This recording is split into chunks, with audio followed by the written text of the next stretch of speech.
شروع اللہ کے نام سے جو بڑا مہربان نہایت رحم والا ہے۔ تارے کی قسم جب غائب ہونے لگے کہ تمہارے رفیق محمد صلی اللہ علیہ وآلہ وسلم نہ رستہ بھولے ہیں نہ بھٹکے اور نہ خواہش نفس سے منہ سے بات نکالتے ہیں۔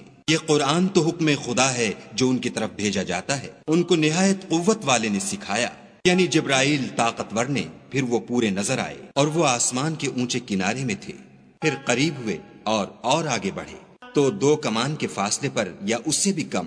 پھر خدا نے اپنے بندے کی طرف جو بھیجا سو بھیجا۔ جو کچھ انہوں نے دیکھا ان کے دل نے اس کو جھوٹ نہ جانا۔ کیا جو کچھ وہ دیکھتے ہیں تم اس میں ان سے جھگڑتے ہو؟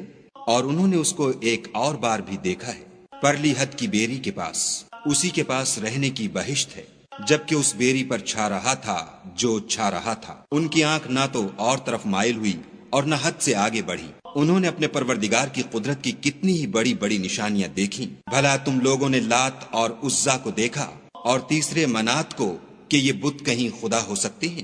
مشرکو، کیا تمہارے لیے تو بیٹے اور خدا کے لیے بیٹیاں؟ یہ تقسیم تو بہت بے انصافی کی ہے۔ وہ تو صرف نام ہی نام ہیں جو تم نے اور تمہارے باپ دادا نے گھڑ لیے ہیں۔ خدا نے تو ان کی کوئی سند نازل نہیں کی۔ یہ لوگ محض ظن فاسد اور خواہشات نفس کے پیچھے چل رہے ہیں، حالانکہ ان کے پروردگار کی طرف سے ان کے پاس ہدایت آ چکی ہے۔ کیا جس چیز کی انسان آرزو کرتا ہے وہ اسے ضرور ملتی ہے؟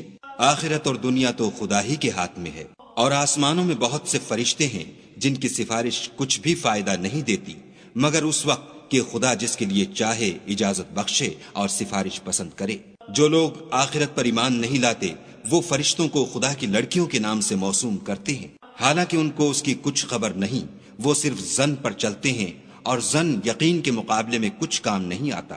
تو جو ہماری یاد سے روگردانی کرے اور صرف دنیا ہی کی زندگی کا خواہاں ہو اس سے تم بھی منہ پھیر لو۔ ان کے علم کی یہی انتہا ہے۔ تمہارا پروردگار اس کو بھی خوب جانتا ہے جو اس کے رستے سے بھٹک گیا، اور اس سے بھی خوب واقف ہے جو رستے پر چلا۔ اور جو کچھ آسمانوں میں ہے اور جو کچھ زمین میں ہے سب خدا ہی کا ہے، اور اس نے خلقت کو اس لیے پیدا کیا ہے کہ جن لوگوں نے برے کام کیے ان کو ان کے اعمال کا برا بدلہ دے، اور جنہوں نے نیکیاں کی ان کو نیک بدلہ دے۔ جو صغیرہ گناہوں کے سوا بڑے بڑے گناہوں اور بے حیائی کی باتوں سے اجتناب کرتے ہیں، بے شک تمہارا پروردگار بڑی بخشش والا ہے۔ وہ تم کو خوب جانتا ہے۔ جب اس نے تم کو مٹی سے پیدا کیا اور جب تم اپنی ماؤں کے پیٹ میں بچے تھے تو اپنے آپ کو پاک صاف نہ جتاؤ۔ جو پرہیزگار ہے وہ اس سے خوب واقف ہے۔ بھلا تم نے اس شخص کو دیکھا جس نے منہ پھیر لیا اور تھوڑا سا دیا پھر ہاتھ روک لیا؟ کیا اس کے پاس غیب کا علم ہے کہ وہ اسے دیکھ رہا ہے؟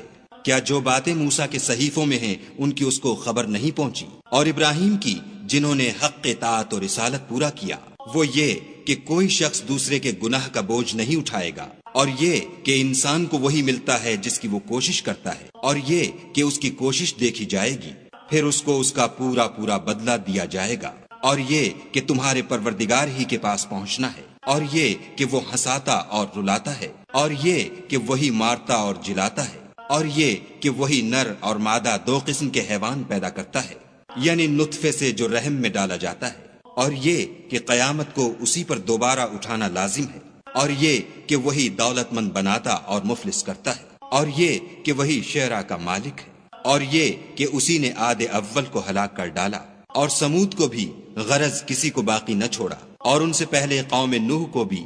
کچھ شک نہیں کہ وہ لوگ بڑے ہی ظالم اور بڑے ہی سرکش تھے، اور اسی نے الٹی ہوئی بستیوں کو دے پٹکا، پھر ان پر چھایا جو چھایا۔ تو اے انسان، تو اپنے پروردگار کی کون کون سی نعمت پر جھگڑے گا؟ یہ محمد صلی اللہ علیہ وآلہ وسلم بھی اگلے ڈر سنانے والوں میں سے ایک ڈر سنانے والے ہیں۔ آنے والی یعنی قیامت قریب آ پہنچی۔